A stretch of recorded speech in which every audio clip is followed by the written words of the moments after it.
Everyone. Namaskar. I'm yet to pick up a single Spanish word. I will do that shortly. Okay, we're going to start with the event. It's the wealth of well-being. Thank you, Sadhguru. I'm going to try to be as invisible as possible so you guys can interact and teach us all your wisdom. Sadhguru, you said the title. That's an insult. All my wisdom in 1 hour is In 1 hour. You have to say your wisdom in 1 hour to all of us. So, why the title? What type of the wealth of well-being? What type of wealth are you referring to? Well, when do you feel well? I'm asking a question to all of you. Everybody's okay with English, right? When do you feel well in your life? Hello? When do you feel well? Yeah? No, not like that. I'm asking… When you share with people that you love. What's that? Yeah, when you share a special moment with people that you Only then? Only if people are there? Never other way you will feel well? That's what I'm asking you. When do you feel well within yourself? are in the present. Huh? When you are in the present. When I have… You see from your heart. Huh? When you feel from your heart. Where else do you feel from? When you breathe. Huh? When you breathe. When you… Breathe. Breathe. grieve. Breathe. When Breathe. you breathe. Oh, that is all the time. No. See, the problem is, I think there is too much self-help books in your heads.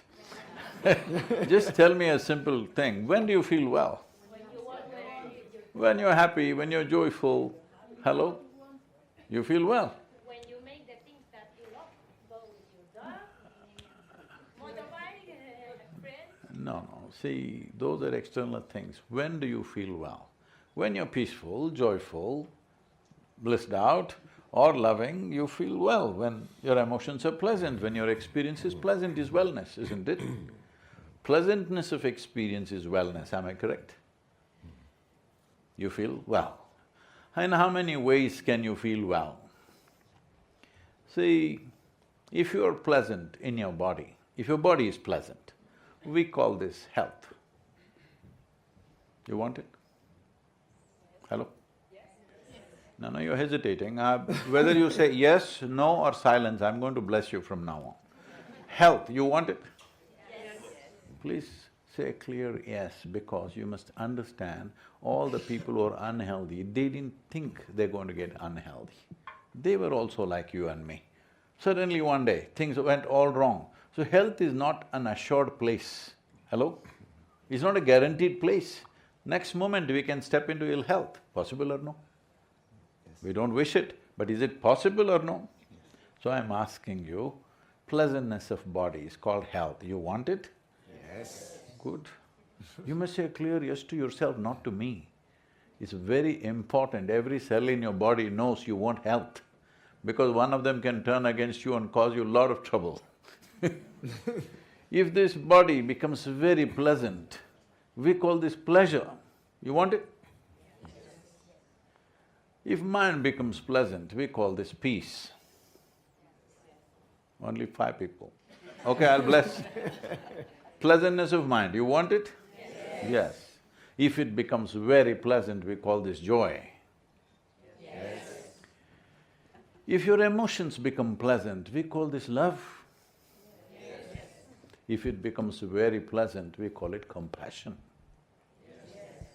If your surroundings become pleasant, we call it success. Only to create success, only to create pleasantness in our surroundings, we need the cooperation of all these people and many other forces. But to create pleasantness of body, pleasantness of mind, pleasantness of emotion and pleasantness of energies is 100% your business. Is that so?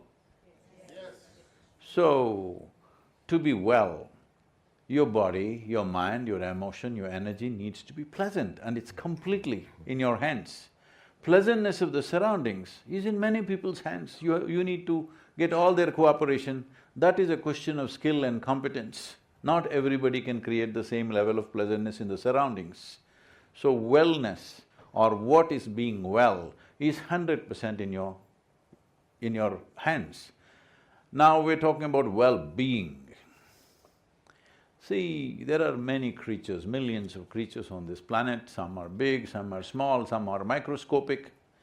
We don't call a bacteria being, nor do we call an elephant being, nor do we call an ant a being, nor do we call a tiger a being. Only this one thing is being.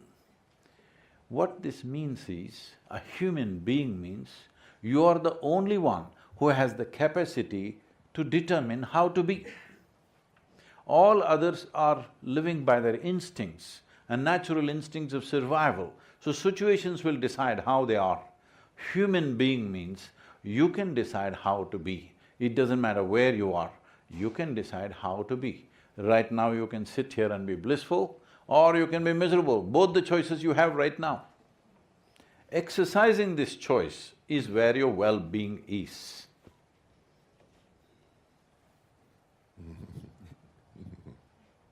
I'm sorry, did I say something? No. Mario, from a medical standpoint, could you define to us the well-being and why its significance? Many people would argue it's a waste of time. We want to know whether it's important and is it an external or internal journey, or perhaps both. Well, I think that Sadhguru really explained it very well.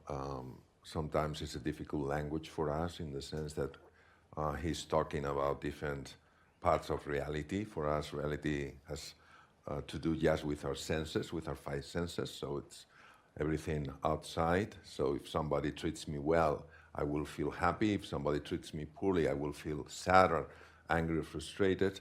And I think it's very important that we turn our senses inwards, so that we really connect with a true being. It's the most important word for us human beings, the word being, because that's what really defines us.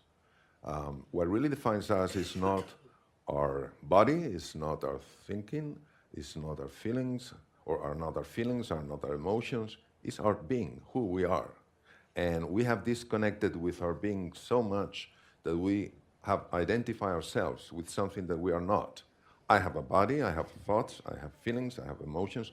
I am not those thoughts. I'm producing those thoughts. I'm consciousness, I'm pure consciousness.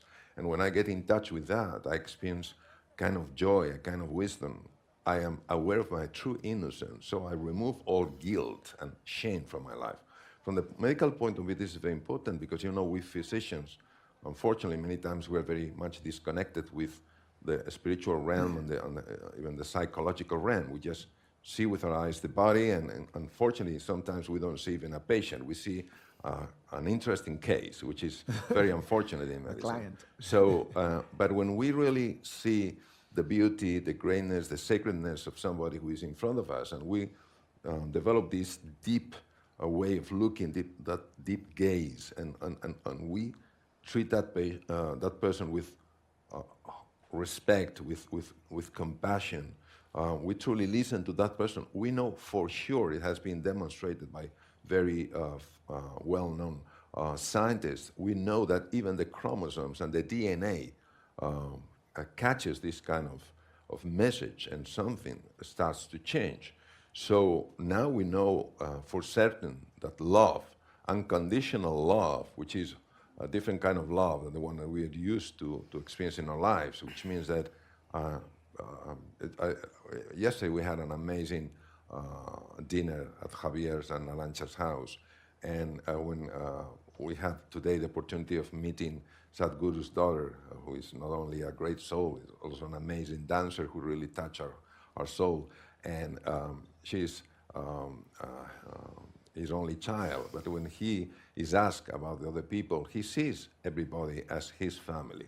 And this is the key, I think. When you really see everybody as your family, you will look at those people in a different way. So you can see that they are different, but you don't see them as distant. And the body really, really catches it, because unfortunately, when the body is at the mercy of our ego, the body gets sick.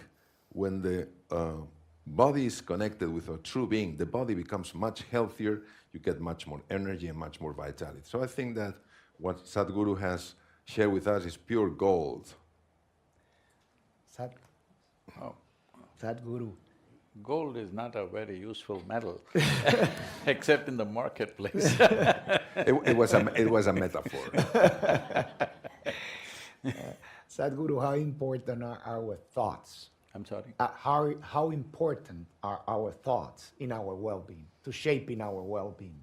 Because Mario mentioned that thoughts shapes our bodies, and we're haunted by our thoughts. Can I tell you a little story? Oh, please. This happened. An Indian man went to United States, of course, as a software consultant. After a few years, he made money and he started investing in the stock market. And in, if I'm correct, it's 91 or 92, that year he was the individual who made the maximum amount of money on the stock market. So, a huge amount of money he made. And living in California, just the previous year, he had divorced his wife, because 50% would have gone to her if he had delayed the divorce by another 8 months. So he thought that was a really stroke of luck for him. And because he's alone and he's got lots of money and now he wants to live longer, so he thought he'll go for a medical checkup. Medical checkup means not like a regular hospital, blood test, urine test, not that kind of thing. In Northern California, there are medical resorts, which are like 7-star resorts, where they have all kinds of tests. They measure the depth of your aura and whole lot of esoteric tests.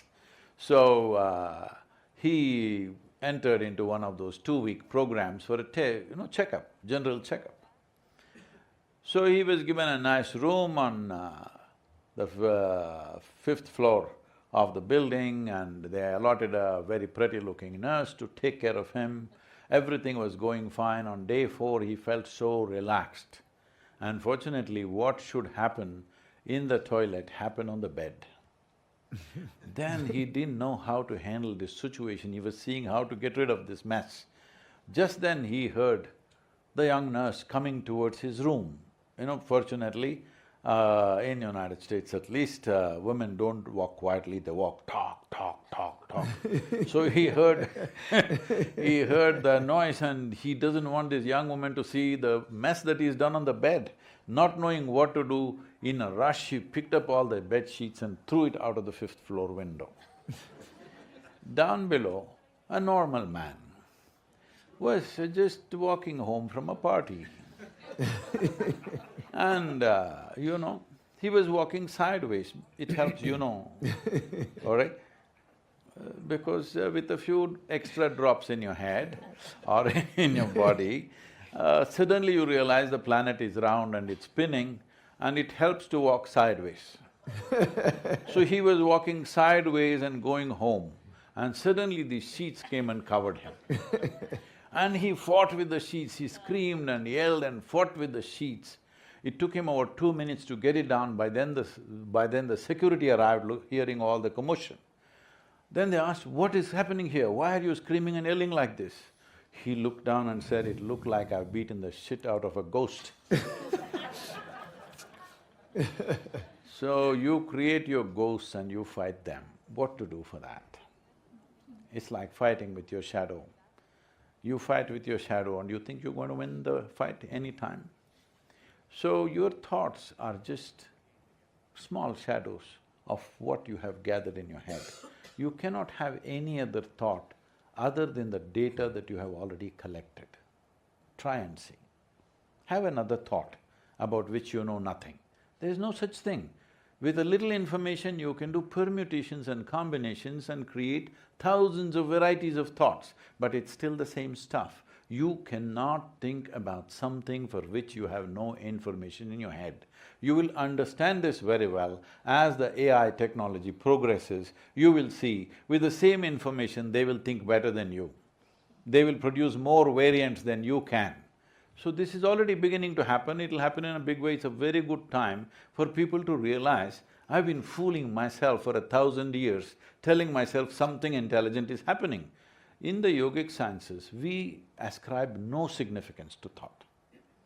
Human thought is generated by us, you can make whatever kind of thought you want. Right now you can try, you can think of a tiger, you can think of a mountain, you think of a flower, you can think of whatever, but none of those things happened. Hello? But you cannot think of any form that you have never seen. You can make distortions of the forms that you have seen, but you cannot come up with a totally new form that you have never seen. So thought is seen as a shadow of a human being. You create shadows, don't fight with it. Then you may win one day. If you win, that means you must be in the asylum, because you really won over an illusion. An illusion that you create, you win over it. So, how we look at it is, whatever we have accumulated, thought is a consequence of the various impressions we have taken in. Impressions are happening as you sit here, what you see, what you hear, what you smell, what you taste, what you touch, impressions are happening at a tremendous volume right now as you sit here. These impressions all could be transformed into some kind of thoughts. Similarly, the food that you eat, what is the Spanish food? Enchilada, is it? Paella. Huh? That's Mexican. Paella. Enchilada is Mexican. Here is They are the paella. only Here's Spanish paella. people that I meet usually. Whatever is your food, the food that you've eaten has accumulated in the form of this body, because we were not born like this. We were born like this, now we became so much, just the food that we've eaten slowly accumulated. So accumulations, whatever the accumulation, it can be yours. It can never ever be you. I can say this is my pillow, I'm not claiming, okay? I can say this is my pillow, but the moment I say this is me, you know I'm a case. But this is happening to you every day. Food appears on your plate, you say this is my food, you eat it and then you say this is me. This is a case. So, instead of seeing how to get out of that situation, everybody is trying to solve that situation. You cannot solve it, there's nothing to solve, you made it up. And there is a certain value to it. How you operate in the society, how you interact with the people depends upon your thoughts and emotions. But that is something that you make up. Why don't you make up a drama that's good for you? You're making dramas that's not good for you and you think it's real. Fundamentally, it is misunderstanding psychological reality as existentially true. No, psychological reality is your drama. You can play it whichever way you want it. Is it okay if I tell a joke? Because it's about ladies, is it all right? Hello? On a certain day, a lady went to sleep. And in her sleep, she had a dream. You must respond. She had a dream. But she's Indian, she knows. You must respond to the story. In her dream, she saw a hunk of a man standing there, staring at her.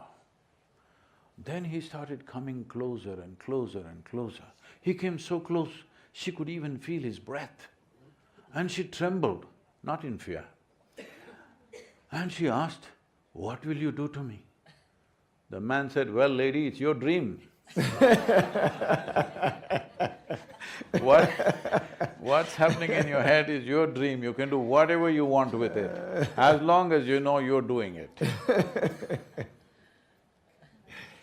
Thank you. Mario, I wanted to continue with thoughts, because thoughts, I think, haunt us all the time, and I want to know from a medical, again, standpoint, does our thoughts affect our well-being and our body and our health? Yeah, building on what Sadhguru just shared with us, I think we need to make a distinction, otherwise it's very difficult to understand this issue. One thing is what we are, and we are a human being in the sense that we're consciousness, so we are aware of our thoughts, we are not our thoughts, we are not defined by our thoughts. And the other thing is to consider that thoughts do not count. On the contrary, thoughts have a very, very powerful impact in ourselves for the following reason. These are who we are, our being, and our mind. Both belong to the spiritual realm because they go beyond matter, because they are not matter. The mind cannot define just by the brain. The mind is also in our cells, is in our muscles, in our organs.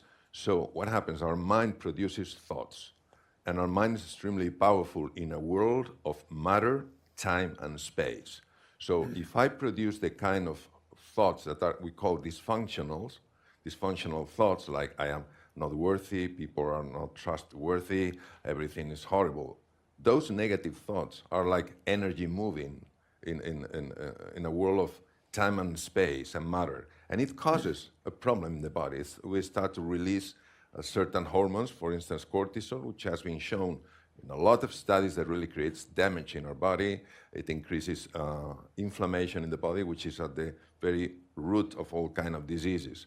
But if we use our mind in connection with our being, not in connection with our ego, but in connection with our being, then we can start to create empowering thoughts. Those empowering thoughts really has an impact in ourselves and in other people.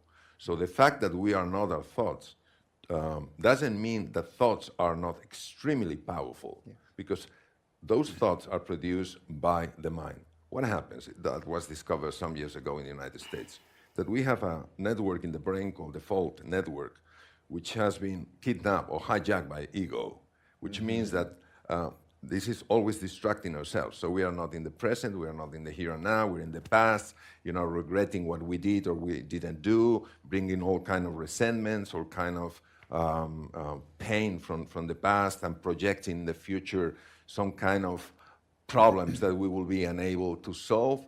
And that creates a suffering in the body. We know that when we set in motion that network, because of those kind of thoughts, we experience a reduction in the working of our immune system, and the organs start to fall. But if we decide that we want to create, because a creation is, as Sadhguru was saying, is our movie, is our film, and we are the writer of that film. If we decide to create empowering thoughts, because the mind is so powerful and thoughts are energy, we start to experience the positive effect of that. It doesn't mean that we deny the existence of ugliness and horror and violence in the world, which means is that we can create something anew from within ourselves, not just complaining, blaming, accusing people, judging people, or trying to punish people or do with ourselves. Is that we really become aware that if we get in touch with who we truly are, a true being, which is awareness, is consciousness, then the mind will start to produce thoughts, which is, again, energy. A thought is a form of energy that will create an impact in this world of matter, time, and space. That's a fantastic explanation, because I truly believe that thoughts are energy. And I would like to ask you, Sadhguru, because I love when Nikola Tesla... Can I correct your comment? Please, You're saying if I'm thoughts are wrong, energy. please. See, thoughts are energy is like saying, this light bulb is energy. No, because of energy, the light bulb is shining right now. Thoughts are flying because we already have life energy. Thoughts don't fly here, it only happens here, right? Because it's empowered by our energy. But now what you're trying to say is thoughts are energy because your thoughts are influencing you. People's thoughts and emotions are deeply influencing them, there's no question about that. Yes. There's no even a question about saying are they influencing them or not. But tell me which one of you can honestly say that in 24 hours, always you will generate only what is considered positive thought? Anybody? So obviously it's not working. Lot of books have been written. Those who wrote the books have become rich and famous, but people are still going through the same thing. Maybe they're producing a few more percentage of thoughts, little more positive than the negative, and they're feeling little better. So you're talking about the wealth of well-being. Yes. If you're talking about how to stay out of a hospital, I agree with you. Generate positive thoughts and it'll work. Absolutely it'll work. Generate a little bit of positive emotion, it'll work. But hospital is not a destination. Hello? No, absolutely. Why I'm saying this is, recently I was driving in Los Angeles and I just look up. One about 12-15 story building, full-sized hoarding on this building, my favorite pharmacy. I thought, when did pharmacy become a favorite place to go to? Next thing is my favorite hospital, next thing is my favorite cemetery. Hello? These are damn places we go when there is no other way. Hello? Yes or no? When there is no other way, for some reason, something afflicted us, we have to go, we will go. Is it a favorite place to go? But slowly it's becoming like that. It doesn't matter who you are, you must go to the doctor, you must go to the pharmacy. Well, we must go to the cemetery, the whole idea is to postpone it, right? There is this thing. So thought is energy, don't go by that. You're wasting your life energy with thought. Tell me honestly, all of you, in 24 hours, how many thoughts do you have, do you know? Millions, all right? In this, how many are coherent thoughts? So most of the thought is actually waste of energy, simply you're dissipating yourself. If you sit here, there is a way that initially you distance yourself from the thought-making machine, little distance. Once it has no attention, it will just slow down and stop by itself. If I close my door, which is unfortunately these days not too often, 3 days, 4 days, if I sit by myself, I don't read, I don't look out of the window, I don't watch the television, and I don't have a single thought. Because life as a phenomena is a much bigger phenomena than the thought process. Thought process is a minor thing. Unfortunately, human beings have gotten too entangled with their own thought. What getting entangled with a thought means is, your creation is goddamn bigger than the Creator's creation. This is the problem. Yes. The problem is, your own creation has become too big. That Creator's creation is meaningless. Sun came up today in the morning, meaningless. Flowers bloomed, meaningless. Millions of things happened across the cosmos, meaningless. You have one nasty thought and it's a bad day. This is because, see, in this cosmos, neither the men of science nor the religious people know where it begins, where it ends. Am I correct? Hello? Yes. Nobody knows where it begins, where it ends, because it's that vast and so incredible. It doesn't matter if you explore this for 10 million years, still you will not know because it's such a fantastic creation. In this creation, this planetary system which we call as the solar system is a tiny speck. In that tiny speck, planet Earth is a micro speck. In that micro speck, Madrid is a super micro speck. In that you are a big man. This is a huge problem. It's only because you have lost perspective as to who you are in this creation, your thoughts have become important. Please understand this. If you understand, you are just a speck of life. You and me will disappear one day.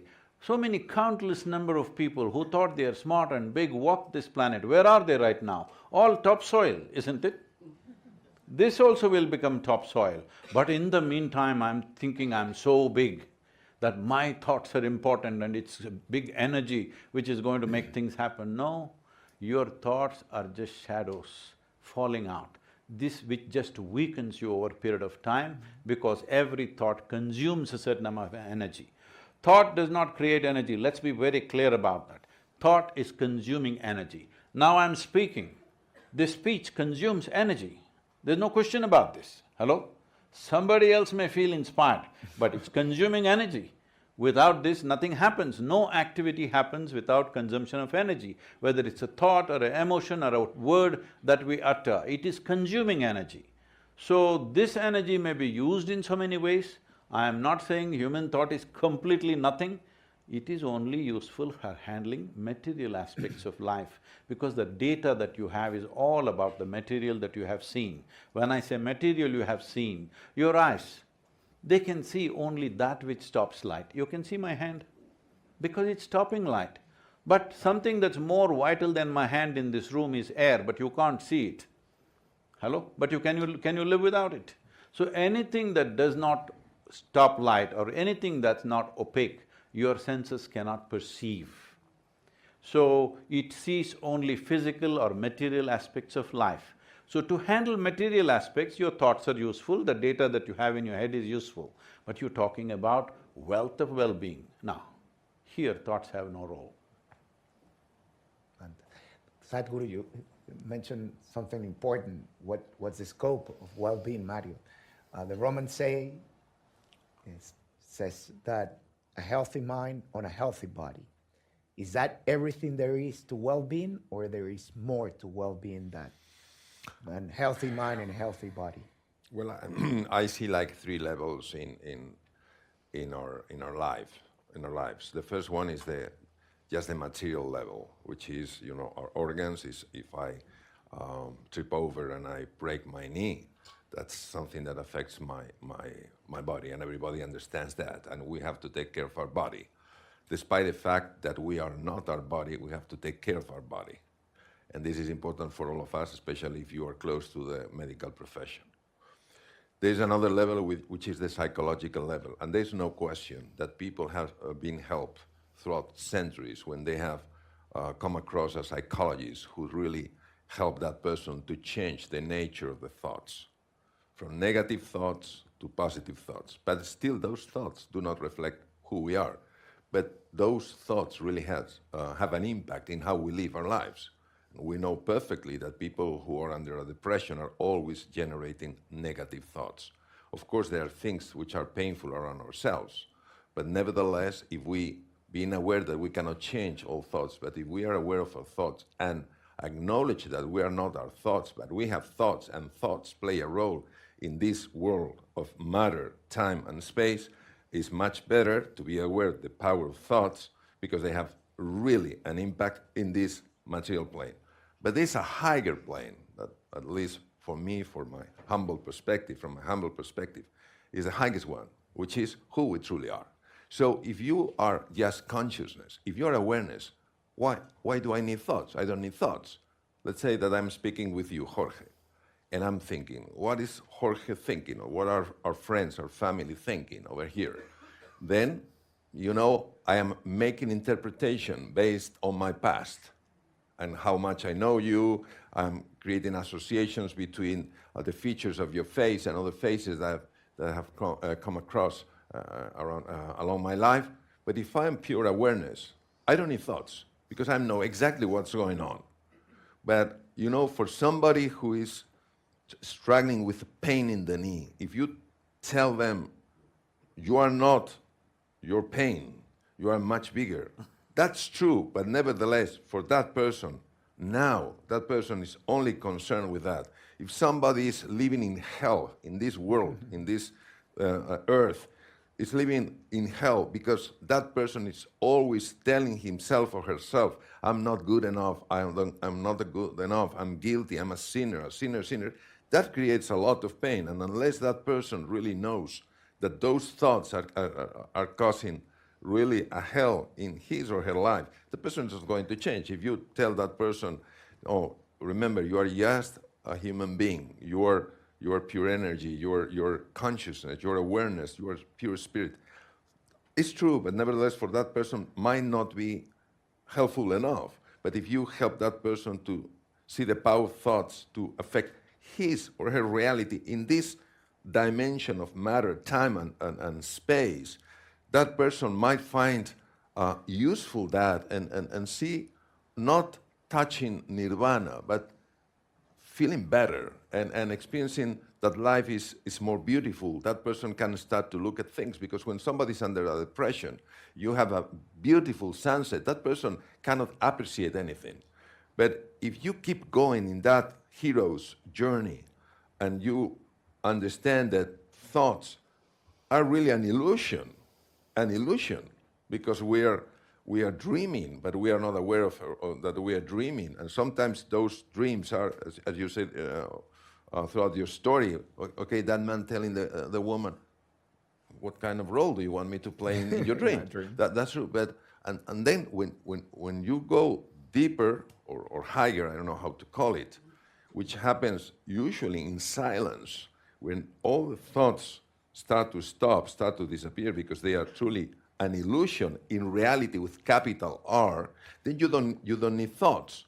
But we are in three different levels. So I think it's important to acknowledge the importance of the body. It's very important to acknowledge the importance of the mind as the source of our thoughts. And also it's very important to acknowledge the importance of the spirit. This is why when we talk, when we speak about well-being, we speak about the body, we speak about the mind, and we speak about the soul. Sure. Because as human, we have a body. We're not our body, but we have a body, and we have to take care of our body because our body is the temple of our soul. So that's the way I see it. Sadhguru, it seems that from Mario's speech and yours is to elevate the consciousness is the ultimate goal. Is it possible to get there without well-being? Without is compulsion at the center of that obstacle? Is the obstacle to get there compulsion and our compulsive behavior? See, compulsive behaviors have come because too many people, in the name of philosophies, belief systems, ideologies, they've been messing with you for too long. Otherwise, simple processes of life, simple human biology, people are guilty of their own biology. This is happening because somebody has been messing with you for too long. So when… I wouldn't speak in these terms if you did not say wealth of well-being. What does the word wealth mean to you? Wealth means it'll place you above many things that everybody else goes through on a daily basis. Am I correct? Mm-hmm. Yes. Hello? Yes. If you don't have wealth, you have to go and stand in line for the bus. If you have wealth, you're going in your Mercedes. If you don't have wealth, you have to go and stand in a queue at the hospital. If you have wealth, the doctor will come to your home. Essentially, wealth means it holds you above all these things, that's why wealth. When you say wealth of well-being, I'm not definitely talking about little things, how to fix this. That is like a mechanic shop. Wealth of anything means you're above the normal process. Now, why is it that we think all these people here are everybody in the world? Why is it you think they are not competent to seek whatever is ultimate within themselves? Why is it that they have to seek petty thoughts and try to fix small things? What makes this person less competent than me? Only intention and outside messing. That's all. There's been no intention, there's no orientation in the society. People have been telling you different things. Otherwise, as a body, you and me are differently competent. As a mind, we are differently competent. But as a being, we are not differently competent, we are all equally competent. But why are we saying these people have to go step by step, they cannot reach their ultimate? Only some special people can get there. Those special people are exploiters who said, only I can be there, you cannot be there. This is unfortunate history of this world. Anybody who gets above to some place of privilege, immediately they say, only I can be here, you cannot get there. No, I'm telling you, in body, you may not be able to run as fast as Mr. Bolt. In mind, you may not become an Einstein, but as a being, you're as good as anything. Yeah. Oh, that's fantastic. Yeah. So that brings me… Thank you. Yeah. I guess that brings me to the last question, both of you, because we would like to start taking questions from the audience, because you mentioned that the difference is perception and education. Do we need to reform our education system to include a more holistic approach?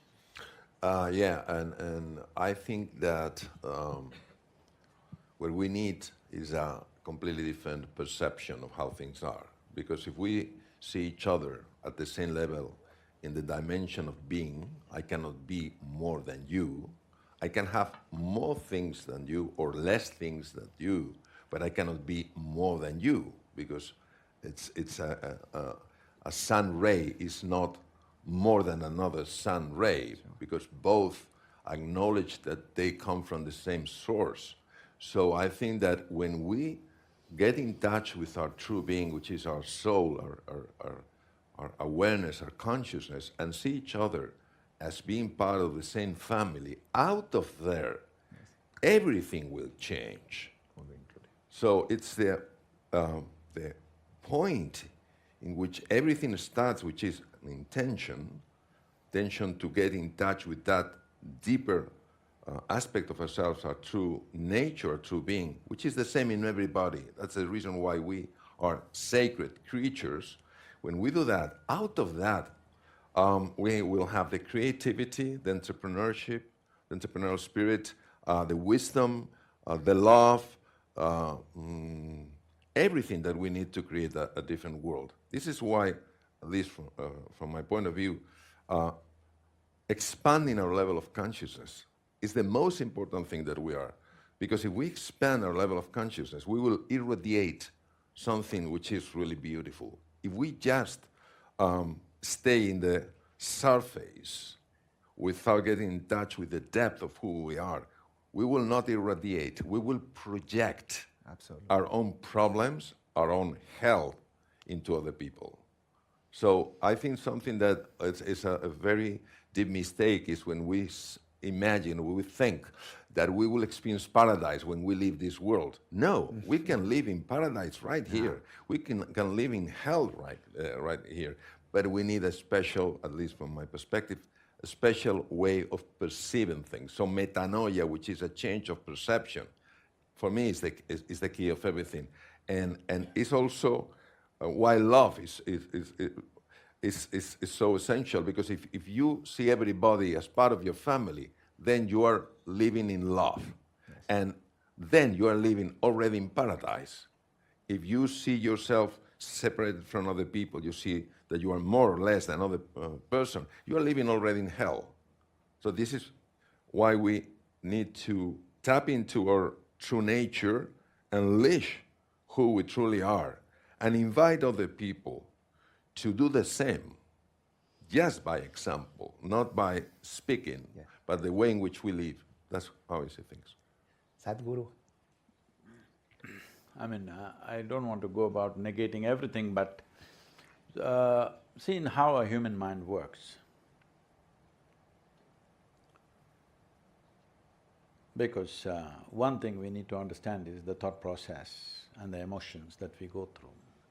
Let's say you're driving to the airport and there's a traffic jam. Do you have Madrid? Yes. Some. You have.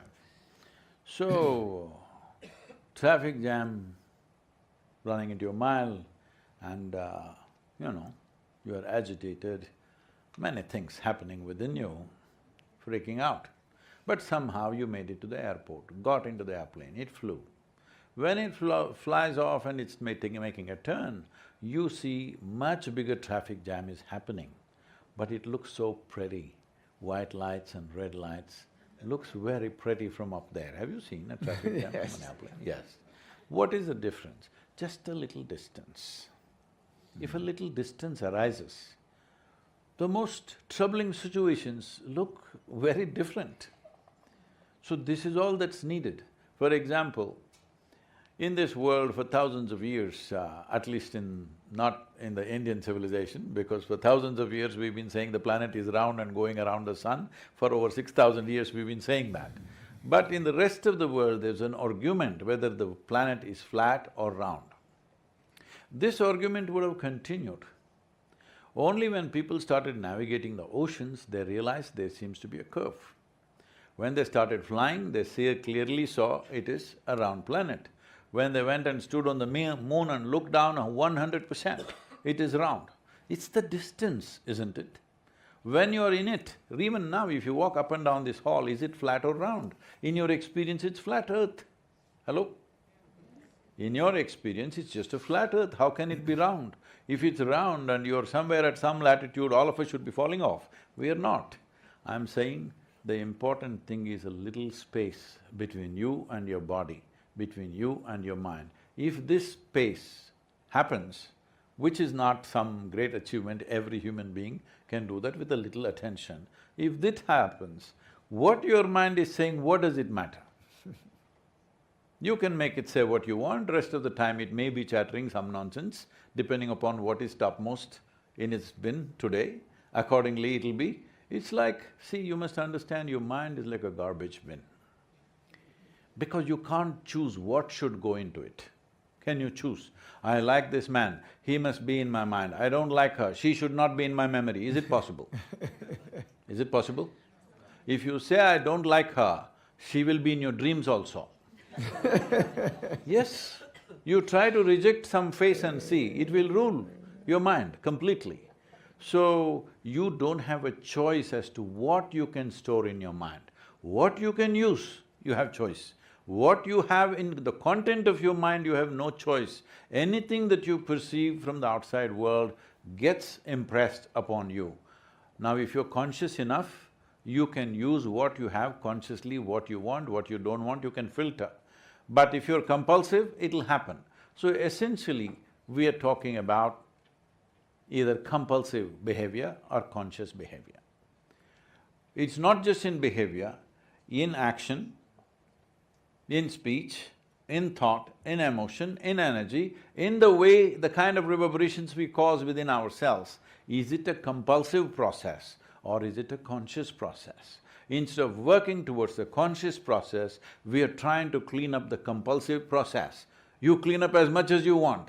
It is no use because you fix everything today, tomorrow morning when you get up, everything will be same again. This is the nature of this because what you call as human mind is not a simple process. It has millions of rooms.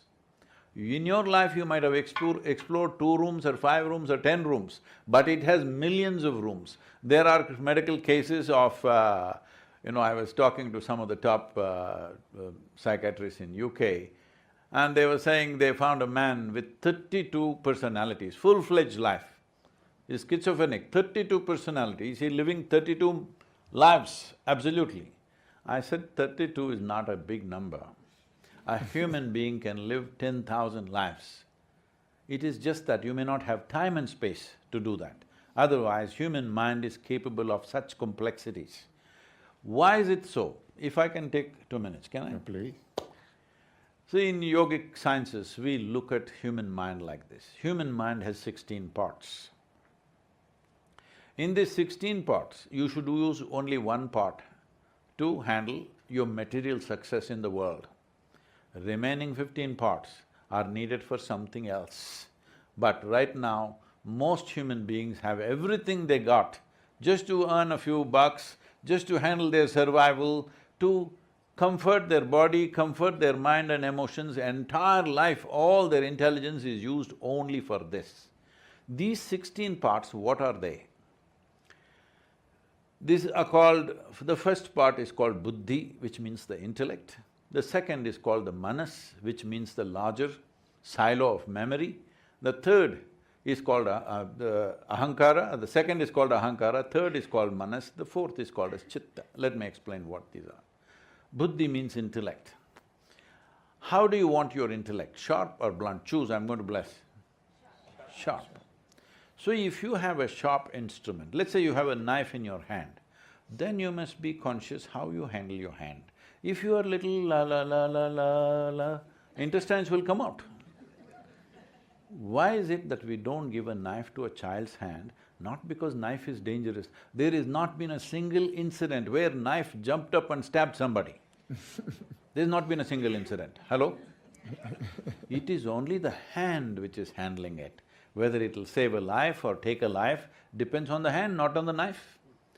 So, once you have a sharp instrument, how conscious you are becomes a must. Otherwise, it's better you have a blunt instrument. If you're putting it into anything and everything, it's better be blunt. Otherwise, it will cause damage to somebody else or to yourself. So, this is buddhi. But this sharp knife doesn't have an intent of its own. It all depends how you have identified. This is called as ahankara. What is your identity? Now if you're Spanish, you are willing to use this knife to protect your nation and kill anybody that comes your way to threaten your nation.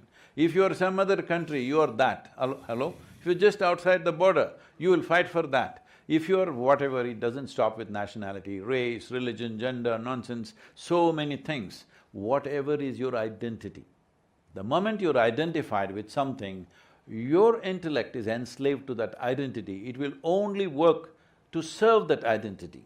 It may be religion, it may be race, it may be nationality, it may be gender, it may be some other football club. Hello? It's not a small thing, it's bigger than a nation. So, your identity determines how you wield the knife. So it's important, what is your identity? So we developed a culture where before we start education for a child, because we saw education as an empowerment process, before you empower anybody, first thing they should do is they must take a cosmic identity. That my identity is cosmic, not national, not gender-wise, not race-wise, not religion-wise. I have a cosmic identity so that my knife will not go about cutting anybody because I think this is the right thing to do right now. See, when you're doing that with your identity, you think this is the best thing to do. People are not only willing to kill, they're willing to die. So you must understand they're very honest. Hello? See, I'm only willing to kill. This is anybody can do. I'm willing to die for my identity. Is a honest, you can't doubt that, isn't it? Hello? You can't doubt that, I'm willing to die. But most identities are like that, people are willing to die for their identity. So once you're identified, your intellect is a prejudiced intellect. It will function in a certain way. In a limited scope of life, it's useful, but in the larger scope of wealth, of well-being, it's meaningless. So the next aspect of the mind is called as manas. There are 8 layers of memory in this. Here, there is an elemental memory, an evolutionary memory, a karmic memory, genetic memory, and other 4 layers of memory which are called as articulate and inarticulate memory, conscious and unconscious layers of memory. These 8 memories are in, let's say it's in one big tank. The pipe that connects is your identity. How you're identified, that is how you will interpret your memories. You have no choice about it.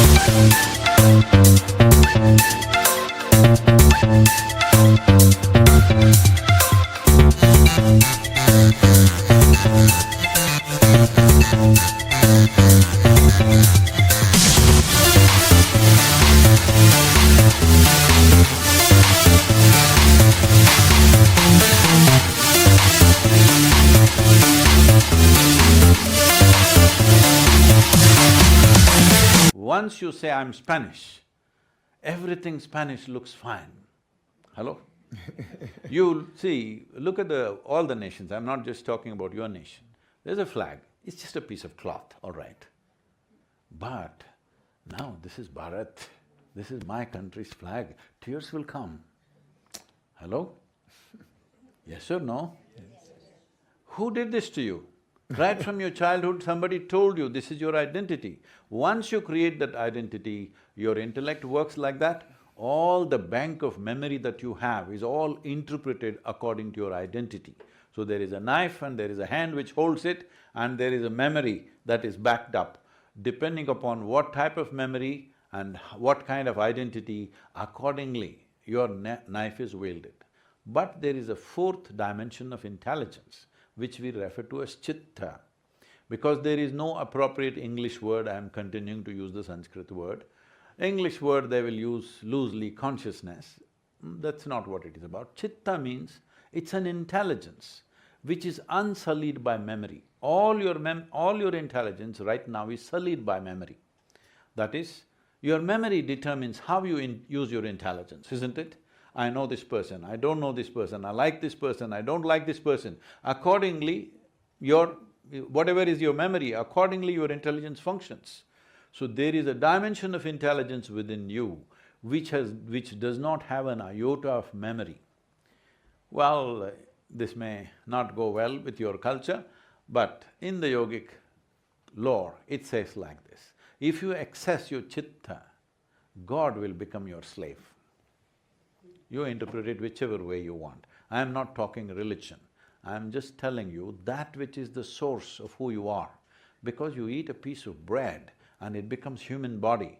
Bread means a simple thing. Human body means the most complex thing that you can produce on this planet. It becomes that within a couple of hours.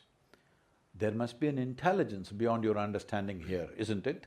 The source of creation is throbbing here.